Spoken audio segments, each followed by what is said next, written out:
വീണ്ടും ശബരിമല ഒരു വികാരമായി വന്ന തെരഞ്ഞെടുപ്പായിരുന്നു ഇത്. കേരളത്തിന്റെ ചരിത്രത്തിൽ ഇന്നേ വരെ നടന്നിട്ടില്ലാത്തത്ര തീവെട്ടി കൊള്ളയാണ് കഴിഞ്ഞ 9.5 വർഷത്തിനിടയിൽ ശബരിമലയിൽ നടന്നത് എന്ന് പറഞ്ഞായിരുന്നു UDFന്റെയും BJPയുടെയും പ്രചരണം. 1999 വിജയ് മല്യ സ്വർണം പൂശി നൽകിയ ദ്വാരപാലക ശില്പങ്ങളാണ് ദേവസ്വം രേഖകളിൽ ചെമ്പാക്കി വീണ്ടും ഉണ്ണികൃഷ്ണൻ പോറ്റി എന്ന ബിനാമിക്ക് നൽകിയത് എന്ന ആരോപണം വിശ്വാസികളിൽ വലിയ പ്രശ്നമാണ് ഉണ്ടാക്കിയത്. N. വാസുവും പത്മകുമാറും അടക്കമുള്ള പ്രമുഖ നേതാക്കൾ കേസിൽ അറസ്റ്റിലായതും CPMന് തലവേദനയായി.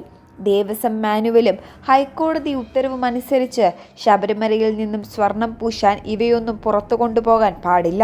ഇത് ദേവസ്വത്തിനും ദേവസ്വം മന്ത്രിക്കും അറിവുള്ളതാണ്. എന്നിട്ടും ഉണ്ണികൃഷ്ണൻ പോറ്റി എന്നയാൾക്ക് ഇതിന് എങ്ങനെ അനുമതി ലഭിച്ചു എന്ന ചോദ്യത്തിന് മുന്നിൽ ചാനൽ ചർച്ചകളിലും ഇടതുപക്ഷത്തിന് ഉത്തരം മുട്ടി. ഭഗവാന്റെ ശ്രീകോവിലിൽ നിന്നും പോലും മോഷണം നടത്തിയിരിക്കുന്നുവെന്ന പ്രചരണം ഹിന്ദു വോട്ടുകളെ നന്നായി സ്വാധീനിച്ചു. ശബരിമലയിൽ വിഗ്രഹം ബാക്കിവെച്ച സർക്കാരിന് അഭിവാദ്യങ്ങൾ എന്നായിരുന്നു പലയിടത്തും കോൺഗ്രസും BJPയും വെച്ച പോസ്റ്ററുകൾ. ഇന്ത്യയിൽ ഏറ്റവും കൂടുതൽ പേർ BJPയിലേക്ക് മാറിയ പാർട്ടി ഏതാണ് എന്ന് ചോദിച്ചാൽ അനിൽ ആന്റണിയെയും പത്മജ വേണുഗോപാലിനെയും മുൻനിർത്തി ഇന്നത്തെ കോൺഗ്രസ് നാളത്തെ BJP എന്ന ക്യാപ്സ്യൂൾ ഇറക്കുകയായിരുന്നു സൈബർ സഖാക്കൾ ചെയ്യുക. എന്നാൽ കണക്കുകൾ നോക്കിയാൽ ഇന്ത്യയിൽ ഏറ്റവും കൂടുതൽ പേർ സംഘപരിവാറിൽ എത്തിയത് CPMൽ നിന്നാണ്. അതായിരുന്നു പശ്ചിമ ബംഗാളിലെ ലോക ചരിത്രത്തിലെ തന്നെ സമാനതകൾ ഇല്ലാത്ത കാലുമാറ്റം. തൃണമൂൽ ഭരണത്തിലെ അക്രമം താങ്ങാനാവാതായതോടെയാണ് ബംഗാളിലെ പാർട്ടി ഗ്രാമങ്ങൾ പലതും BJP ഗ്രാമങ്ങളായത്. ഇന്ന് ബംഗാളിൽ ഒരിടത്തും കെട്ടിവെച്ച കാശുപോലും കിട്ടാതെ സംഭൂച്ചിരാണ് CPM. തൃണമൂൽ കഴിഞ്ഞാൽ രണ്ടാമത്തെ വലിയ പാർട്ടി ഇവിടെ BJPയാണ്. BJPയിലെ 90% അംഗങ്ങളും പഴയ CPMകാരാണ്. ഇത് എന്തെങ്കിലും ഒരു പ്രത്യയശാസ്ത്രം വെച്ചുള്ള മാറ്റമായിരുന്നില്ല.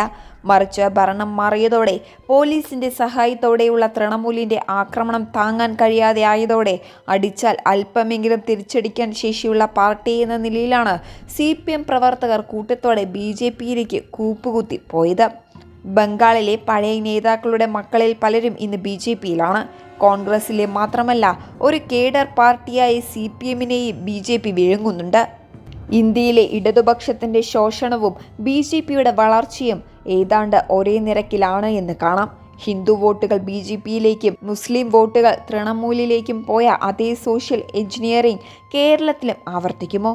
ഈ തദ്ദേശ ഫലം ആ രീതിയിലേക്കുള്ള ഒരു രാഷ്ട്രീയ മാറ്റത്തിന്റെ സൂചനകളാണ് നൽകുന്നത്.